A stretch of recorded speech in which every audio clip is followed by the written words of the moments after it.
So we're wanting to help you to remember that while you are in these physical bodies, you are so much more. And while in these physical bodies, you may recognize that there was something before it, there's got to be. In other words, you look around your planet and you know there's something way more than what you have going on. In other words, as brilliant as you all are, you're not launching other Earths into orbit. And when you do launch something into orbit, often something falls off of it right away. In other words, there is a much bigger plan of creation going on than is happening from your physical format. And we know you acknowledge that, but we want you to realize that, yes, while there certainly was something before you were in this physical body, and absolutely will be something after you are no longer focused in this physical body, the most important thing for you to remember is that you are a being who has a non-physical basis and a physical basis all at the same time. You've talked about this as you talk about your soul or your spirit. You talk about it even as you talk about that which you call God. We want you to understand that you in your physical body are an extension of a broader, older, eternal you. And it's an energy that is pure positive energy in the sense that from your framework you would be able to recognize no negative emotion whatsoever. It's an essence of understanding that has been born out of the evolution of experience. It's interesting as we listen to our physical friends talk about or wonder about or worry about or argue about evolution, even though there's so much evidence of this continuing expansion of all species.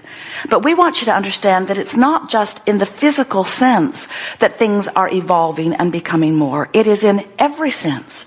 Everything that you know as physical has a non-physical basis, and everything that is non-physical is expanding. And you cannot have a physical expansion without there being a non-physical expansion at the heart of it. In other words, it really is pointless to try to separate what's physical and what's non-physical, because it is components of the same. Non-physical is essential to physical, and physical is essential to non-physical. And everything is expanding. So that which man wants to call God, we call it source energy. That which man wants to call God is expanding because of that which you are experiencing out here on this leading edge. So you were source energy and still are, but a part of that source energy was projected into that which you know as you. And now you are here, you are so predominantly focused here that, and it is the way you intended it. It is a wonderful thing that you are fully aware of this physical experience here. As you are here focused upon the variety, you cannot help but come to constant new conclusions about what would be better.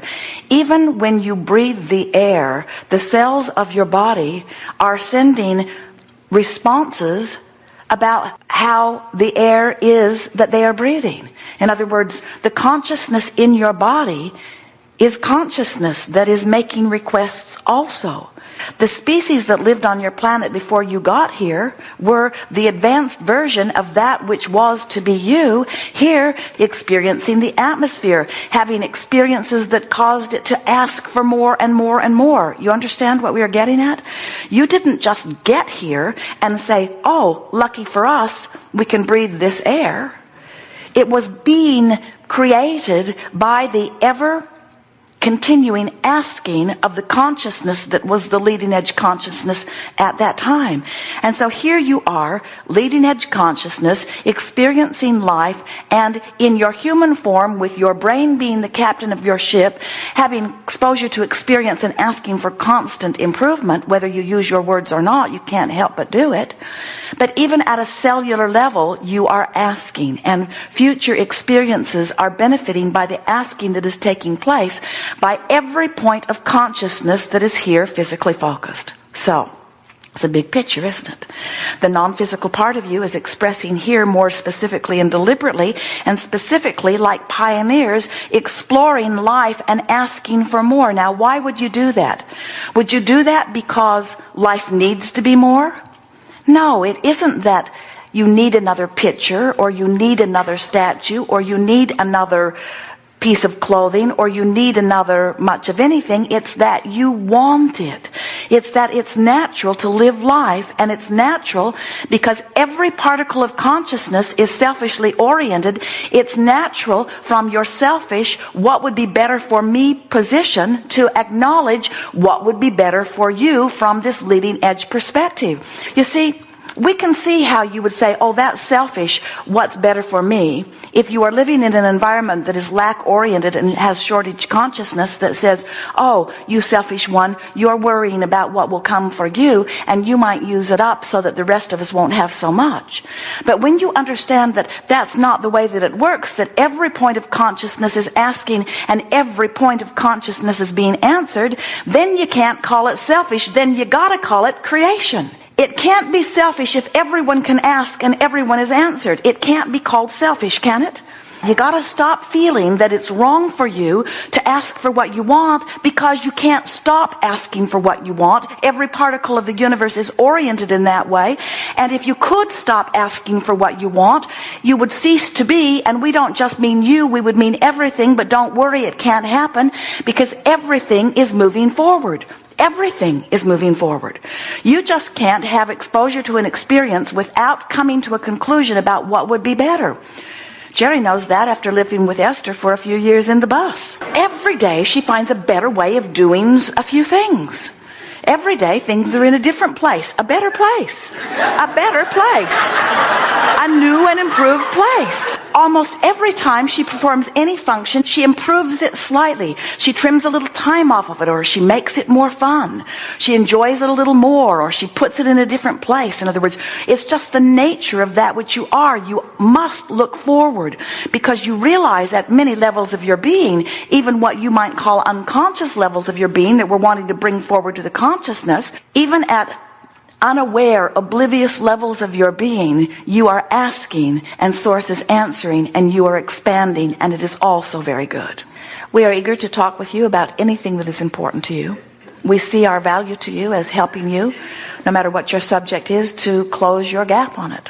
We want to show you that while it's not possible for you to find appreciation if you're depressed, it's not even possible for you to be happy when you're sad. In other words, it's not possible for you to make those big vibrational jumps, but it is possible for you to move a little and a little and a little, just lean a little more, a little more, a little more toward what you want. We want you to realize that this powerful law of attraction, which says that which is likened to itself is drawn, has created an incredible vortex that summons to itself. In other words, when your life has caused you to ask for something, and the Source within you becomes it and holds the idea of it, and law of attraction responds to that vibrational concentration, there is a sensation of momentum moving toward that which you have become. And to you, it would feel like a fast-moving river that if you stick your toe in it, it pulls you in the direction of its current. And that analogy of a fast-moving river serves you really well if you will let it, because if you've ever been on a fast-moving river, Jerry and Esther were last summer, a really fast-moving river, and when they put their rubber raft in, they knew the stream was going to take them downstream. Not one of them said, meet you upstream. There were about 30 boats, most of them high school wrestlers, and even they did not try to paddle upstream. So if you get this sensation of this inevitable stream that's moving, and we've explained to you why it is inevitable and why it is powerful, and you realize that everything that you want is in that current, in that stream, and if you will let yourself go, and by that we don't mean put a motor on your boat and drive it downstream. We don't even mean turn your boat around and paddle downstream. We don't even mean turn your boat around. We just mean let go of those paddles, let go of the oars.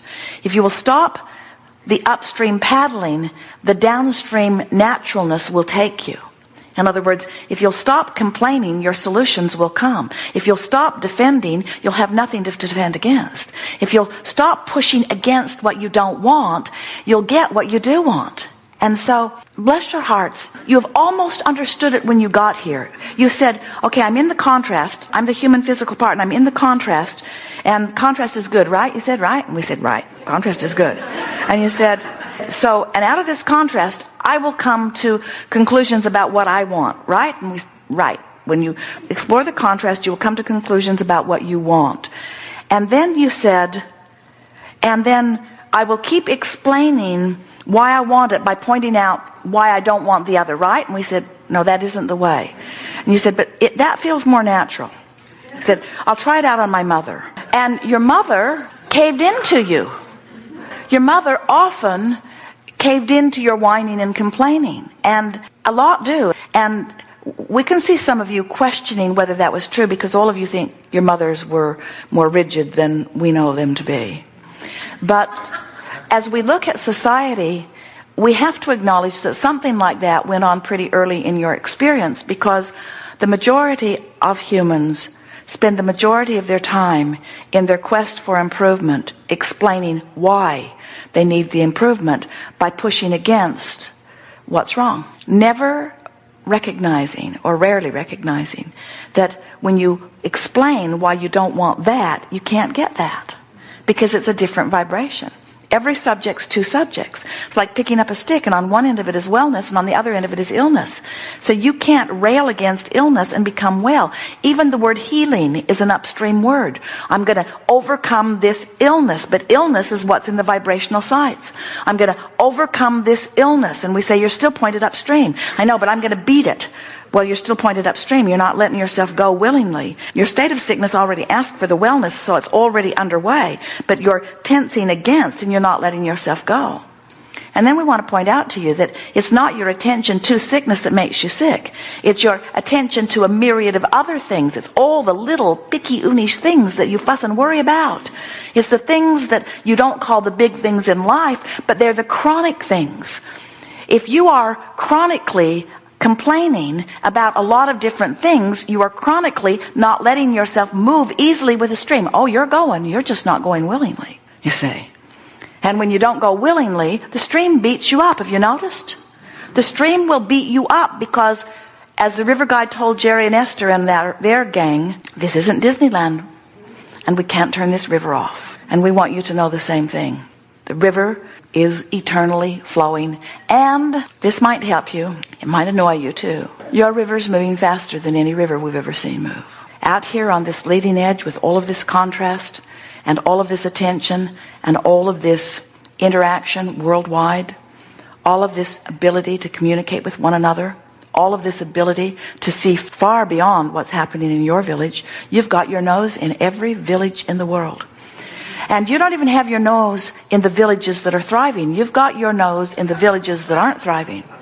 You've got your nose in all the problems of the world, and you are chronically holding your attention upon those unwanted things. Now, in terms of evolution and expansion, that's a wonderful thing, because every time any one of you knows what you don't want, you send off a rocket of desire. And so do you know the worlds that you are creating as a result of this contrast?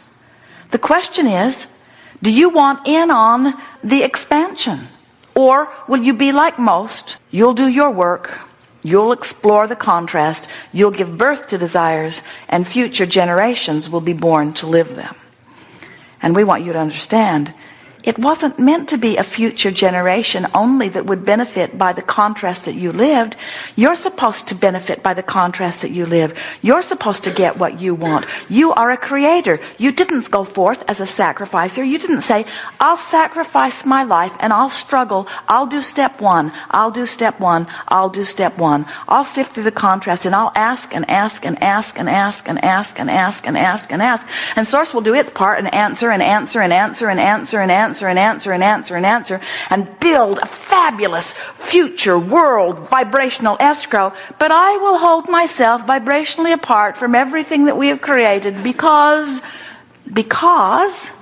do you have a rational reason for that? You don't. You have not got a rational reason for that. There's no reward for it. In other words, you try to say there is, you try to make it better by saying, whoa, the monuments will be built for me after I croak. And we say, probably not. Well, my reward will come in heaven. We say, that's not the way that it works. You are in alignment or you're not in alignment now. All of your power is now. You're lined up now or you're not. You're lined up now or you're not. You're lined up now or you're not. You're happy now or you're not. You're happy now or you're not. You're happy now or you're not. And it is eternally so. And when you croak, you'll be happy, but why wait?